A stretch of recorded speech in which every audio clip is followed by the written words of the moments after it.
if we're live, people are just seeing me. Are you viewing it now? Because I just got one viewer. So I got somebody. All right. Yep. So now I got two. Thank you for the number 2 viewer. We're just going to kind of wait, hang out, see if we get a few more people to attend. I got 4. We got 4 viewers. We're moving up. And I appreciate the 4 that are on so far. And I'm just going to kind of let some of the viewers build up. I'll give it a couple minutes until we do that. But I appreciate the people that are on right now, spending a Tuesday afternoon. Is it Tuesday? Tuesday afternoon with me and Profit Team Consulting. For the 4 viewers that are on so far, and I guess 5 now, and we'll keep repeating it. I completely apologize that Mike and Lee are not going to be on today, and I have no one to blame for that but myself. And that's Lee right there. That I screwed up, and I thought I was going to be able to link my Zoom in and have Lee and Mike on this, and last night I was kind of struggling trying to figure out how I could have Mike and Lee and all of us be on the same Facebook live chat, so I need some other software to do that. So I want to let everybody know that we will be coming. Mike and Lee will be doing some of these with us, or with me, all 3 of us. We're hoping to do one every couple weeks, maybe once a month, but get on here and just talk about the salvage industry, what the 3 of us are seeing out there. And hopefully be able to, educate a little bit and help people out and try to figure out some things. And today's topic that I'm going to talk about is micromanaging, or the difference between micro or macro managing, and what I see. To give you a brief, kind of introduction, I was lucky enough to join Lee and Mike in Profit Team Consulting in April. And have been doing some sales training, management training, coaching, mentoring ships and things like that for some of their customers, and it's been going very well. And the micromanagement topic is what has just kind of been on my mind lately. I've been working with a lot of different people and trying to help them manage their companies, help them manage their sales staff. Lee and I spend a lot of time working with sales staff and working with sales management, and we discuss it a lot. We have a lot of talks about, what are you seeing at this yard or that yard, or what are some of the struggles, because a lot of them are the same struggles. And I see the micromanagement being one of the biggest struggles. So I had a book that was suggested I read a few weeks ago, and I'll have to admit I listened to the book, didn't read it, but it was the new 1 Minute Manager. I know the 1 Minute Manager book has been out there for a long time, and there's a newer version that kind of deals with more of today's workers, the millennial, the staff, that we're seeing out there, and it really hit home with me. It really hit a lot of topics that I saw, and I felt that really come into the recycling industry. It was really, it really hit home, and for the few of you that are on here and listening, and some of the others that will be joining, I really hope that you'll take some of this to heart, right? The micromanagement of what it is. It's top-down leadership. It's having the top-down leadership have to answer all the questions, not having anybody else be responsible for making decisions. And that is not going to build morale in your company. It's the exact opposite. And I've seen it over and over in companies that I've worked with, I've worked for, that I've been around, that I know. I've been lucky enough to have a lot of friends in this industry. We talk shop quite a bit, and this is where I see the lack of trust in our employees.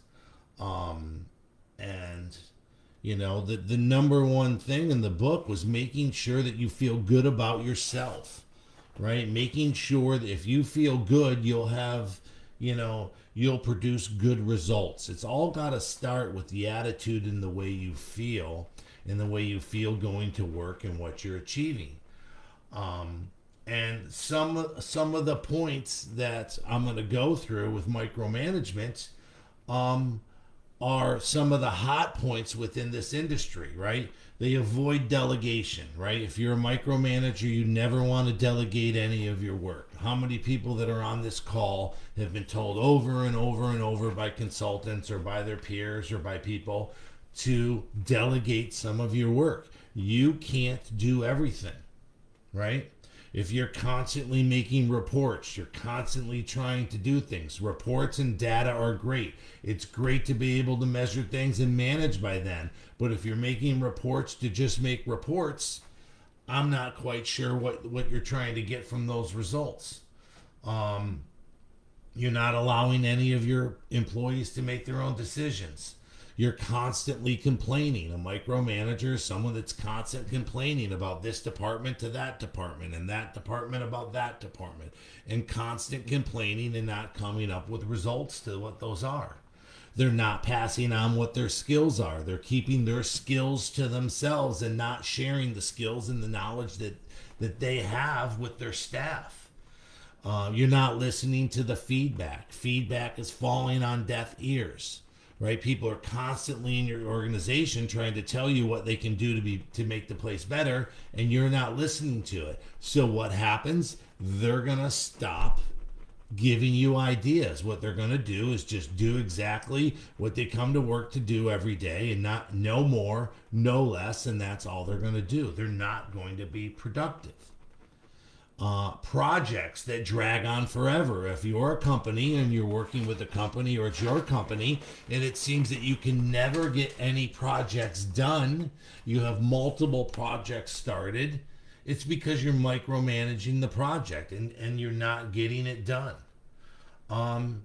Another key factor is you're never satisfied with the results. You can have the best month ever, the best day ever, the best week ever, and you're not satisfied with those results. I'm not sure how you can't be. If you're never happy, it goes right back to you've got to feel good about yourself if you want people to produce good things and produce better.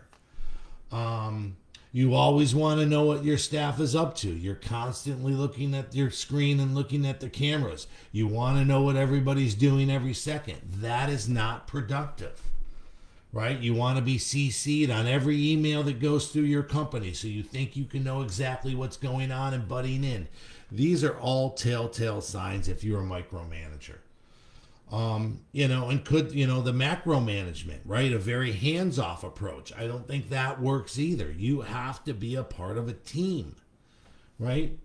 You've got to delegate your work, and you have to be proud, and you have to surround yourself by people that are you willing to let make decisions in your company and try to get the best results.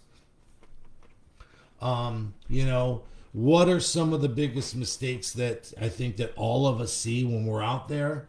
The first thing is no goals that are set. For those of you who have heard me speak before, those of you that I've worked with that are on the call, you're not setting goals.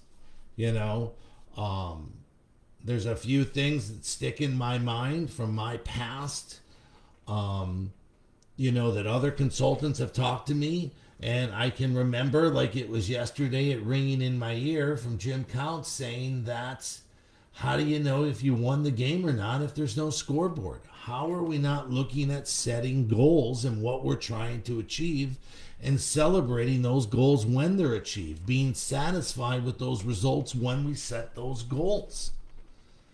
It's just mind-boggling to me that we can come in and not know what we're trying to achieve. And I know there's so many cliche sales things out there, or comments or quotes of, how do we know what path to take if we don't know where we're going? Why am I coming to work every day, and I've never seen a group of people like recyclers that work so hard.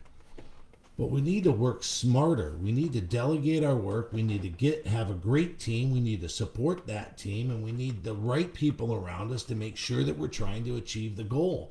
But if no goal is set, how do we know what we're doing?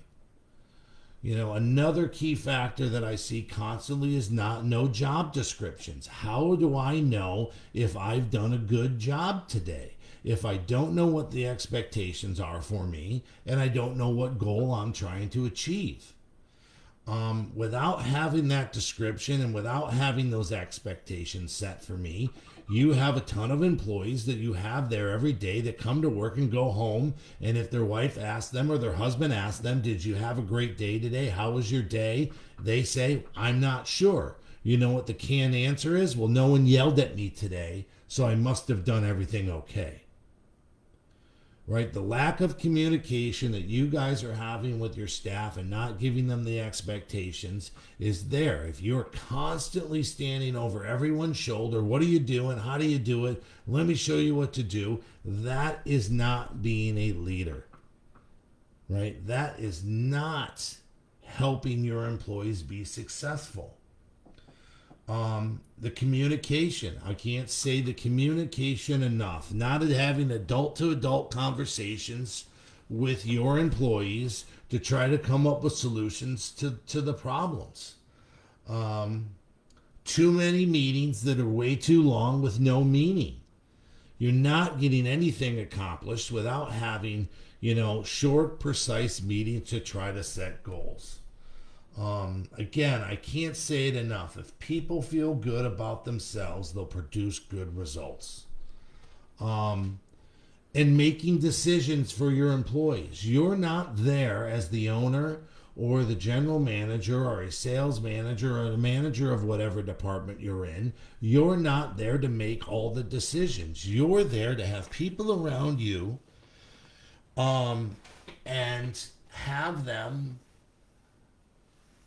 make their own decisions.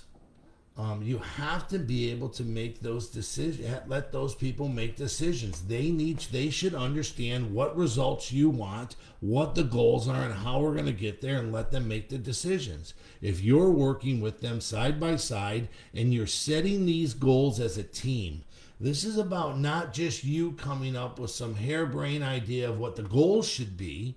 You need to be able to help with your team set those goals and set the channels and the avenues to take to make those goals successful. Monitor those goals with those employees to make sure that we're on the right path. And we can redirect back onto the path if you're getting away from those goals. We live in a society and a world that we're constantly trying to catch people doing something wrong. Just watch the nightly news. Just look at what we're doing. We're constantly trying to find catch people doing something wrong. You need to work on catching people doing something right, and you need to reward them for doing it right. Why aren't we out there? Why are we going to a sales staff with one invoice asking them why they discounted the part or why they wrote their credit or what we did all the time? Why aren't we going with, hey, this was a great invoice. This was a great sale.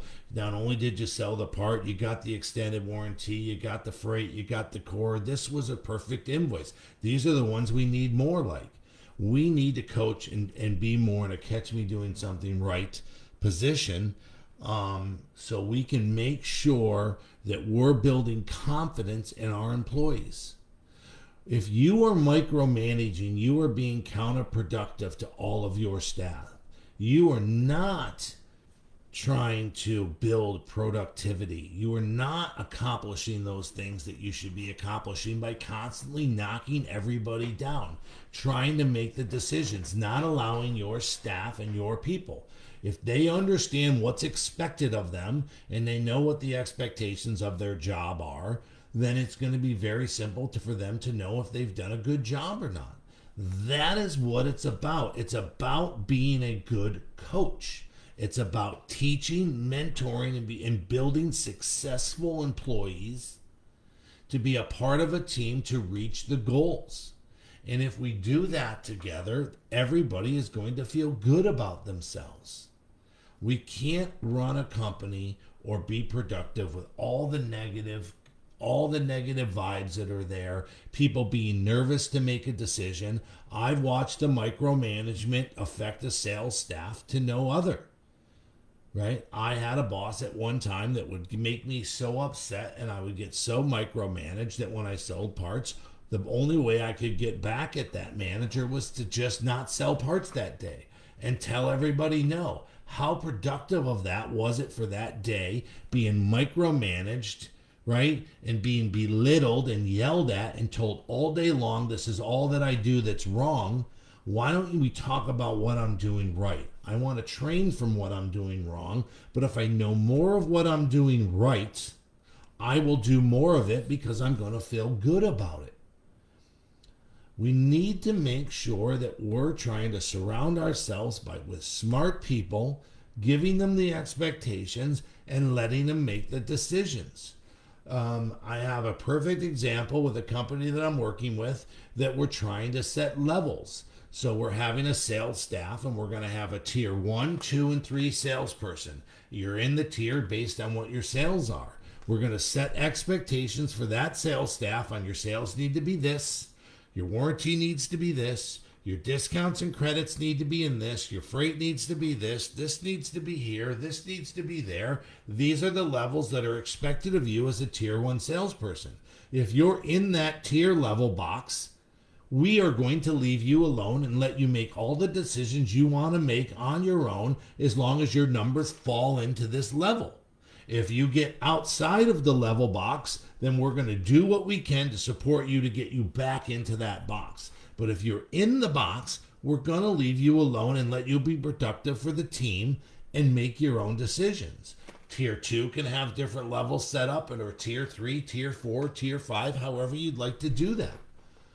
But it's about, again, all we're doing is setting the expectations for those salespeople and that team. That's what we want to do. It's no different for a driver. It's no different for a QC, a production staff, a buyer, the office, anything that we're there. These are the levels. This is the expectations that we want at 1, 2, 3 Auto Salvage, and this is what's expected. If you know what's expected of you and you're given all the right tools to achieve that and allowed to make the decisions on what's best for the company, it will be what's best for the company, and we will be productive, and we will always be able to achieve our goals. We'll be able to move the bar higher as a team and collectively get somewhere. But if there's secrets, if there's hidden agendas, if there's all these micromanagements, all that stuff, you have to allow people to earn their full potential. Right? I think there's so many times that we have employees that we're not allowing to reach that potential, right? We keep them down with the micromanagement, right? It's just not a successful way of doing it. It is failing. Again, I talked about all those things. Now, the non-delegation, all the reports, complaining, never getting projects done. I want you to think about how many projects you've started, right, that have never been completed or took months, right, or years longer than they should have. It's because you're micromanaging the project. You're micromanaging the people. You're constantly coming up with the reasons of why we can't get it done, right? Brain power, right? Lead with collaboration. That's what we need to do. Collaborate with our people and make it short, sweet, and simple. It's back to that TED. I said the 1-minute manager that we talked about. Precisely setting the goals and how we're going to get there and how we're going to achieve them.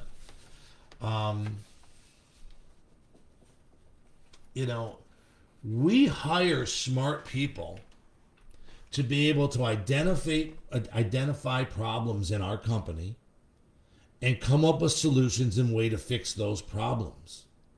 That's what you hire smart people for, right? We don't hire smart people to tell them how dumb they are. We don't hire smart people to micromanage those people. We hire the smart people to allow them to go out there, understand what the goals are, understand what the expectations are, and make the decisions that are necessary to reach that goal. But if you're not setting goals and you're not setting the expectations, there's just no way for you to achieve. And I believe there's a comment box that's down there. If anybody that's on wants to make a comment, ask a question, feel free. I'll try to look down and read it and see what I can do. You're going to decrease productivity with your team. You're going to kill your sales force with the micromanagement. You can't allow salespeople to be afraid to make a decision or make a sale. And if you think that they made the wrong decision, what we need to do is talk to them, right? Thank you for the birthday wishes, Kenny. And you need to talk to them, and you need to be able to train from those mistakes. Understand what their thought process was and why they were trying to make the decision they did. Explain what you think the thought process may have been, what may have had better results, and let's move forward being productive. If you're micromanaging, you are constantly turning over employees. If you're someone that is constantly hiring and rehiring and firing and people are quitting, you are micromanaging those people. You can't do. That's why you have the turnover you do, especially in the positions that you probably micromanage so much. It's a direct reflect of what's happening. You lose trust with your employees when you're micromanaging them. They don't think you trust them. So now they're unwilling, and they're not feeling good. They're not feeling good about themselves if you're constantly catching them doing something wrong. I need to stop banging on the table. I'm sorry. Lee tells me constantly that I bang. I see a question from Tracy. Do I have a model for the tiers that you use? Well, unfortunately, you need to understand what those tiers need to be and what your expectations are and what your goals are. I'd be happy to help people try to figure out what the tiers are, but it's what your expectations are from your sales staff. You have to set the levels of what your expectations are as an owner, as a manager, to try to figure what those levels are. Doesn't mean the levels can't change. You know, I have the discussion about setting sales goals for people.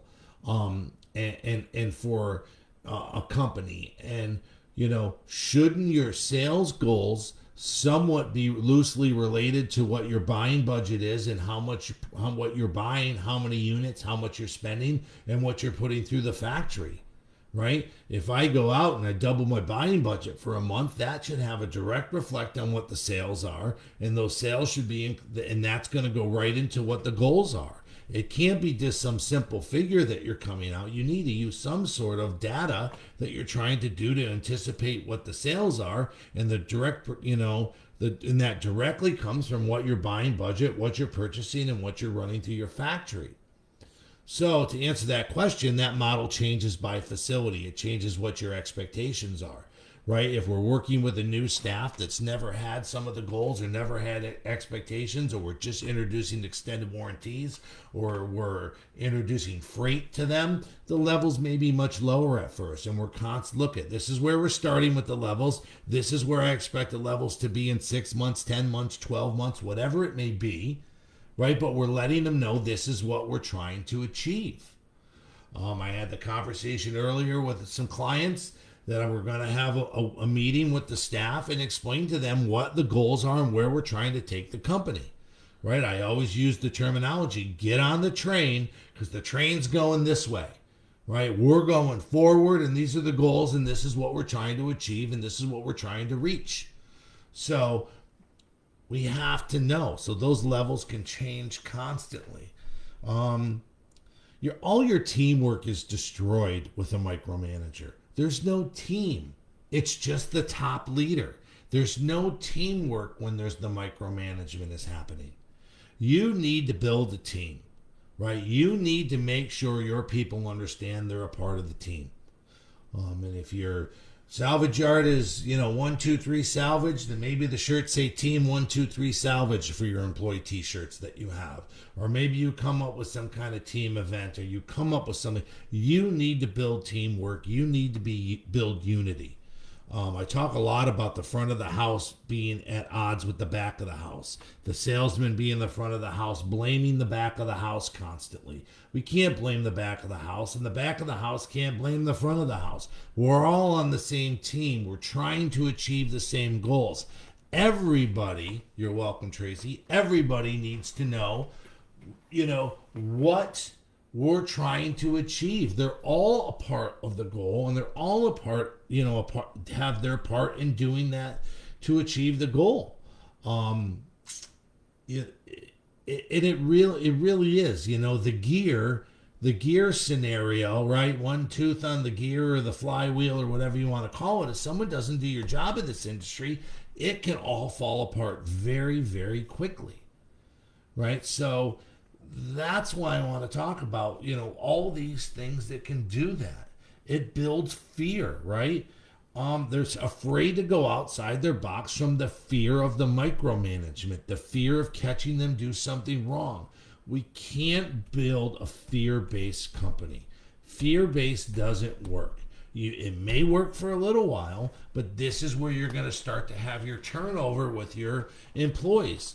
The innovation, right? You want your people. How can I go out and build a shipping department and get all the proper tools and have all the right equipment if I've never done shipping in my life? How am I not bringing the people in that are doing the job? How am I not going to someone else's,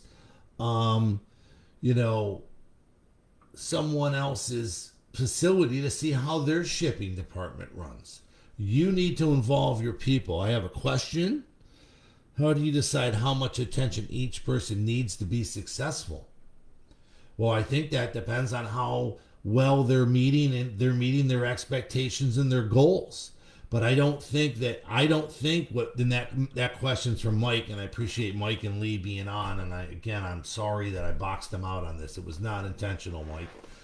It was a software issue with Facebook, but it's, in the 1 minute manager that I talked about, it talked about 1 minute praising, right? This doesn't have to be, this long drawn out thing. It's, hey, you're doing a good job, or recognizing when you're coming outside that box, giving it. And again, what Mike's point is really what goes in the book. So I think Mike's throwing me a softball here, is if you have the expectations done and you have the goals written out for everyone and they get off track, I think is what Mike is setting me up for here, is that now you're able to just point them right back at their expectations and their goals very quickly. It's so easy to move them right back on track that it's not a lot of time, right? That's the whole goal of what is in the 1 minute manager. And the description is if we have all those expectations and we have the descriptions of the jobs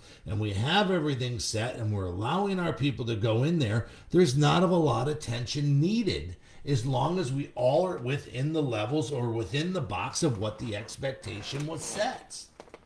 And you can see certain people, and I know Mike has seen this way more than I have because he's done so many more site visits and been around so many people. When you go to the yards that are the top notch, right? They're not micromanagers. They've surrounded themselves by good people that are making the decisions and doing this, right? But when you go to the yards that it's just chaos all the time and everybody is like this at the end of the day, you can tell what's happening, right? No protocol, no procedures, no job descriptions. Nobody knows what they're doing.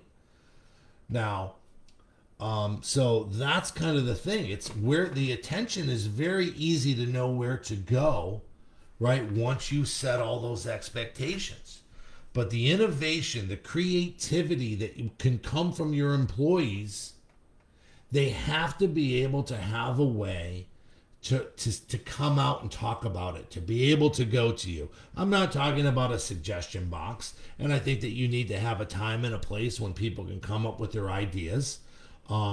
There's a form that I've used that was given to me by someone that when I went back and got some training at college, there was a form called a Soprata form. If any of you remind me or email me or go to Profit Team Consulting's Facebook page or all the rest of our social media or our website and email me, and I'd be happy to share the Soprano form with you. But the Soprano form was for this kind of innovation. But what it made your employees do is come up with a plan. And I'll use a very simple example to not take up a lot of time. I want to move the tire rack from this side of the building to that side of the building. So the Soprano form title is going to be Move the Tire Rack. Why do we want to move the tire rack? What are the positives if we move the tire rack? What are the negatives if we move the tire rack? And if we are going to move the tire rack, what is and how do we do it, and how are we going to get it moved? And when the form gets turned in, and once your employee has to write out what the solutions to the problems are going to be, sometimes they start coming to how would we do it, and what are the goods and bads, and then they don't even turn the form in. But when they do it all, they've written out the procedure to do it. You look at it and say, that's a fabulous idea. Go do it. Because they've already written out how they're going to do it, how long it's going to take, what material, how much money, how much time, who else we need. It's already written out. Great job. Go get it out. And what's the timeline? When can it be completed by?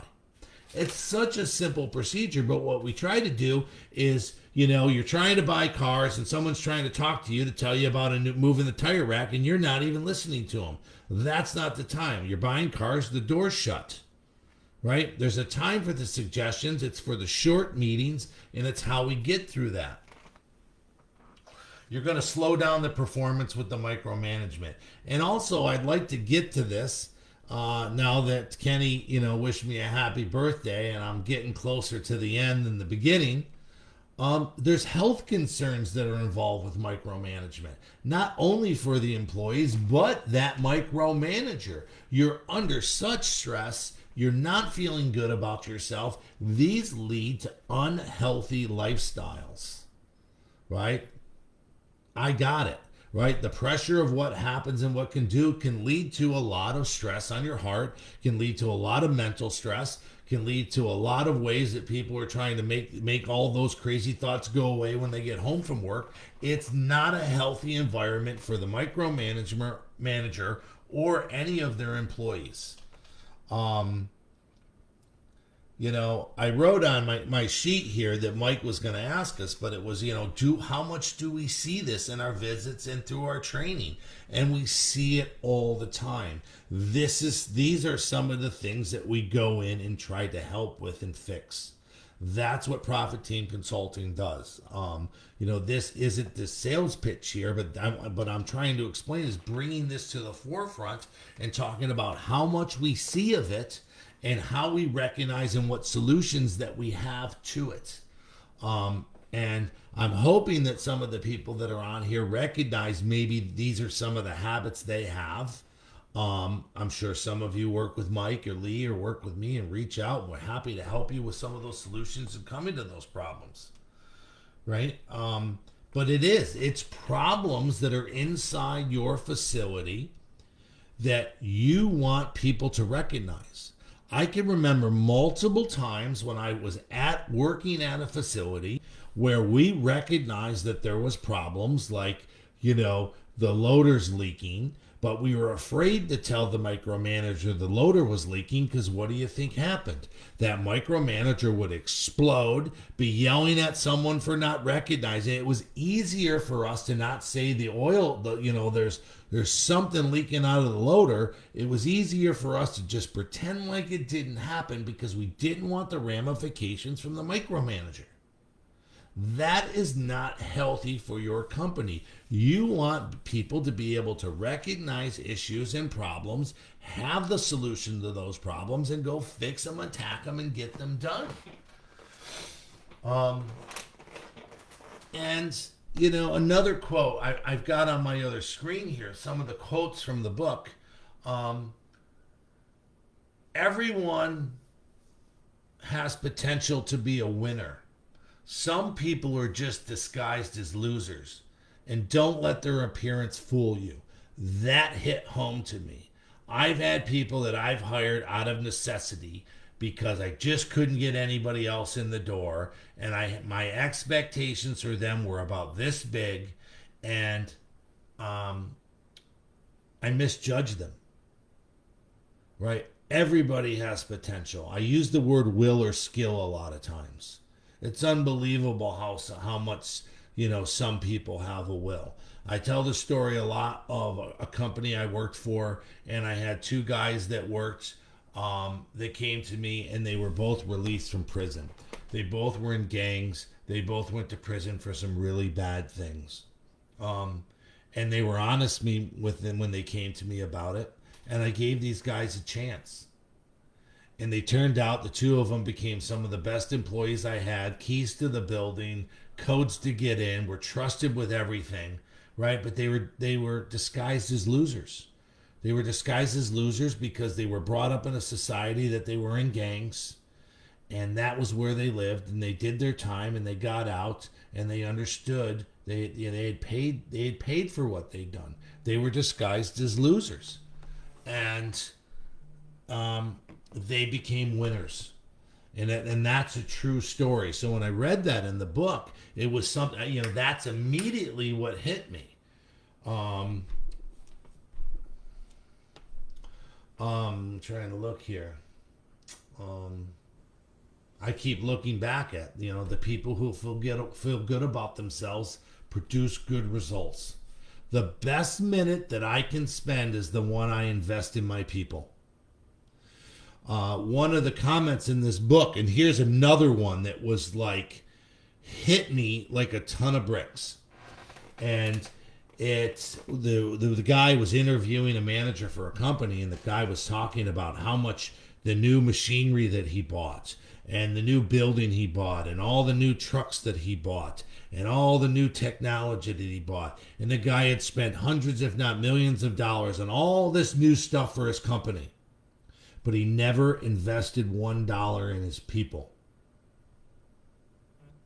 I'd like some of you to sit back and think about how much money have you invested in your people? How much training have you given them?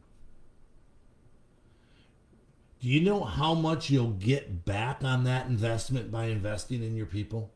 By giving them training, giving them the ability to learn more, giving them the ability to be able to shine. Why aren't we investing in our people?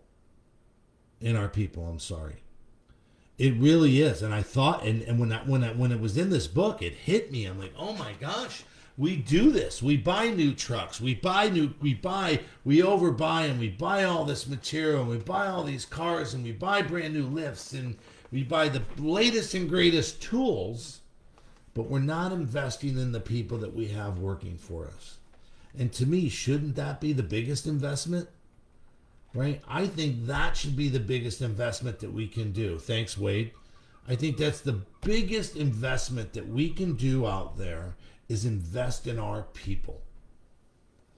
And I know I'm hounding on it, and I get in this, and I get on that, but I'm really enjoying what I'm doing. I'm really enjoying coaching people. I'm really enjoying trying to get my mind better, and continue to learn from this. And I've learned a lot from Mike and Lee already doing this. I've learned a lot from the people that I have the pleasure of working for. I look so forward to doing this.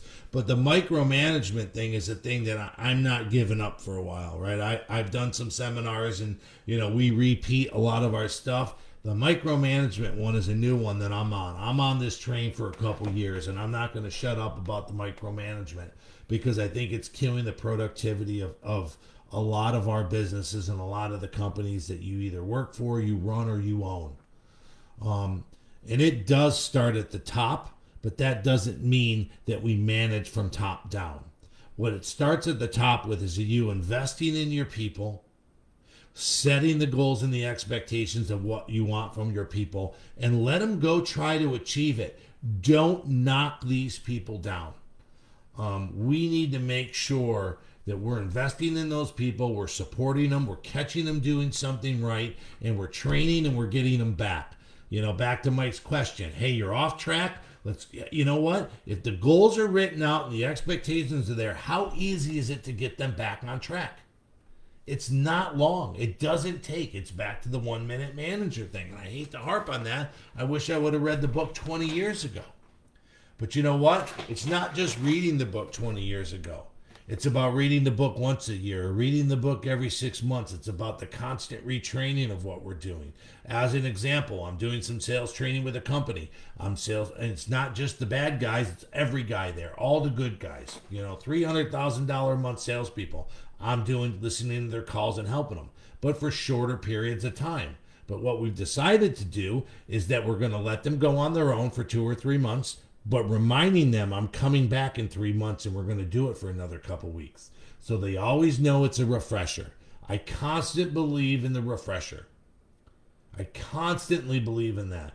Don't say I don't want to go to the ARA or the URG or whatever association you belong to. Oh, I'm going to go there and I'm just going to hear the same old stuff. Well, guess what? The same old stuff will remind you of what you're doing wrong and how you forgot about it. When I go through and I look at some of my presentations and I try to rewrite them, I'm constantly reminded of, oh, I forgot about this, right? We constantly need to be educating ourselves, and we constantly need to be investing back in our employees and staying away from the micromanagement that we're doing. It's killing your company, it's killing your productivity, and it's not building a staff. How many of you that are on this call go to someone else's facility and you're amazed at how smoothly it runs? You're amazed that you say to that owner, how do you get such great people? They don't get great people. They make great people. They train great people. They invest in their people. That's what they do to get great employees. And what you have to do is set that as your mindset. How am I doing it? I'm not saying hire me. I'm saying invest in them. You want to hire me? Great. You want to hire to have Profit Team Consulting? Great. You want to hire outside? You want to go to Dale Carnegie classes? You want to do airbag classes, safety classes, anything you can do to make sure your people are full of experiences, full of training, getting better and more successful at what they do. That's really what I had today. I know that if Lee was on, he would have probably taken up another 40 minutes of my time, so that's the only good thing. At least now I can make fun of Lee and he can't answer me back. But I really wish they were here, because I'm sure the two of them would have a lot to add to this conversation, and I know we will in the future. I'm going to do another Facebook Live on this topic with them, because I really want to get more input and maybe start doing these and get more people. But for the people that showed up, I really appreciate you taking some time this afternoon and listening. Again, you can contact Mike and Lee and myself through our website, Profit Team Consulting, Facebook page, Instagram, all that fun stuff that we're out there. And hopefully, if the world becomes a better place, we'll see you soon at your association meetings or somewhere. I don't see any other questions, but I really appreciate your time. And I look forward to the three of us seeing you all again soon, and we'll do better. Thanks. And we're going to do this more. I really like this avenue. It's a quick way to get on here and get our opinions out here. And I really wish Mike and Lee were here, because, they always have great input. And again, I thank the both of them for allowing me to be a part of Profit Team Consulting. And I appreciate the afternoon, everybody. Thanks, Rodney. And everybody have a great rest of the day, and I hope to hear from you soon. And I'll see you back on Facebook Live with Profit Team Consulting. Have a great day.